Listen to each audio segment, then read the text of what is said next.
फुल ॲग्रोटेकचं treatment असलेला tomato plot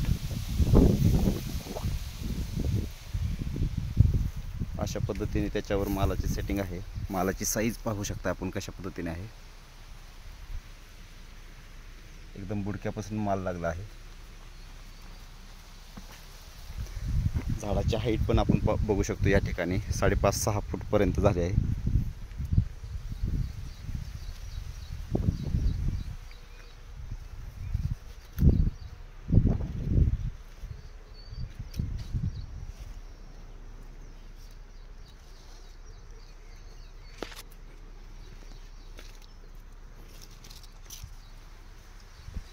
तरी सततचा पाऊस चालू असताना सुद्धा अशा पद्धतीत प्लॉट टिकून आहे.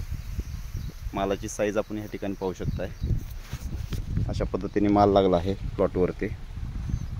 आज ही शेंड्यावरचं फळ आहे, त्याची पण साईज बघा किती चांगल्या पद्धतीत झाली आहे. माला शायनिंग आणि ग्लेझिंग हे पहा तुम्ही. बुडक्यात सुद्धा खाली तळात माल आहे, तसंच वरती पण ते सेम साईज वरती आहे.